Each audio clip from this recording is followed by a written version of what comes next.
ಅಕಸ್ಮಾತ್ ಹೊಟ್ಟೆಲ ಸಿಟ್ಟು ರಟ್ಟೆಗೆ ಬಂದ್ರೆ ಇದೇ ರೀತಿ ಮಾಡ್ತೀವಿ ಅಂತೇಳಿ ಸಂವಿಧಾನ ಶಿಲ್ಪಿ ಅವರ ಮಾತನ್ನು ಮುಂದೆ ನಡೆಸ್ತೀವಿ ಅಂತೇಳಿ ಈ ವೇದಿಕೆ ಮುಖಾಂತರ ನಮಗೆ ತಿಳಿಸ್ತಾ ಇದ್ದೀನಿ ಗೆಳೆಯರೆ.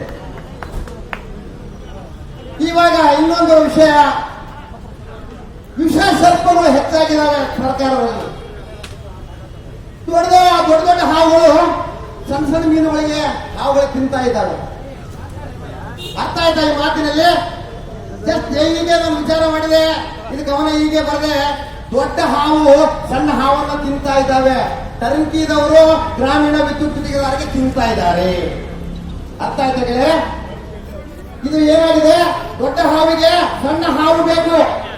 ನಾವೇನ್ ಮಾಡಬೇಕು, ದೊಡ್ಡ ಹಾವನ್ನು ಹೊಡೆದು ಸಣ್ಣ ಹಾವನ್ನು ದೊಡ್ಡದಾಗಿ ಮಾಡೋಣ. ದೊಡ್ಡ ಹಾವನ್ನು ಹೊಡೆದು ಚೂರು ಚೂರಾಗಿ ತುಂಡು ಗುತ್ತಿಯಾಗಿ ಕೆಲಸ ಮಾಡೋಣ ಅಂತೇಳಿ ವೇದಿಕೆ ಮುಖಾಂತರ ಸರ್ಕಾರಕ್ಕೆ ಎಚ್ಚರಿಕೆ ಕೊಡ್ತಾ ಇದ್ದೀನಿ. ವಿಷ ಸರ್ಪ ಹಾವು ಕಚ್ಚಿದರೆ ಬದುಕಬಲ್ಲೆ,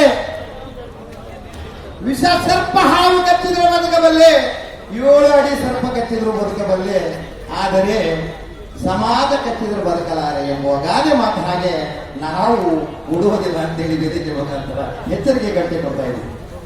ಇವತ್ತು ನಾವು ಯಾರೋ ಇಬ್ಬರು ಗೆಳೆಯರು ಹೇಳಿದ್ರು, ತಾವಲ್ಲೇ ಕುತ್ಕೊಳ್ಳಪ್ಪ ಊಟ ಬರುತ್ತೆ. ಊಟ ತಿಂದು ಅಲ್ಲ, ಮುಂದಿನ ದಿನದಲ್ಲಿ ಕೋವಿಡ್-19ಗೆ ಯಾವ ರೀತಿ ನಾವು ವಿದ್ಯುತ್ ಗುತ್ತಿಗೆದಾರರು ಕೊಟ್ಟಿದ್ದೀವಿ ಅದು ನಮಗೆ ಕೊಡ್ತಾರೆ ಅಂತೇಳಿ ಹೇಳಕ್ಕೆ ಇಷ್ಟಪಡ್ತೇವೆ. ಯಾಕಂದ್ರೆ ನಾವು ಇದೇ ರೀತಿ ಹೋರಾಟ ಮಾಡ್ಕೊಂಡಿಲ್ಲ ಅಂದ್ರೆ ಮುಂದಿನ ದಿನದಲ್ಲಿ ಎಲ್ಲರೂ ಟರ್ಕಿ ಟೆಂಡರ್ ಕೋಟಿಗಟ್ಟಲೆ ಟೆಂಡರ್ ಆಗುತ್ತೆ. 5 ಲಕ್ಷ ಒಳಗಿನ ವಿದ್ಯುತ್ ಗುತ್ತಿಗೆದಾರರ ಲೇಬರ್ ಅವಾರ್ಡ್, ಆಮೇಲೆ ಎಲ್ಲರೂ ಕೆಲಸ. ಯಾಕಂದ್ರೆ ನಮಗೆ ಟರ್ಕಿ ಕೆಲಸ ಮಾಡಕ್ ಗೊತ್ತಿಲ್ರಿ. ಟರ್ಕಿ ಅಂದ್ರೆ ಏನಂದ್ರೆ ಗೊತ್ತಿಲ್ಲ. ಯಾಕಂದ್ರೆ ನಾವು ಮಾಡ್ತಿರೋದು ಲೇಬರ್ ಅವಾರ್ಡ್ ಮೇಲೆ, ಲೇಬರ್ ಅವಾರ್ಡ್ ಅಷ್ಟೇ ಗೊತ್ತು, ಅದನ್ನ ಬಿಲ್ ಮಾಡಿಸೋದು ಗೊತ್ತಿಲ್ಲ. ಯಾಕೆ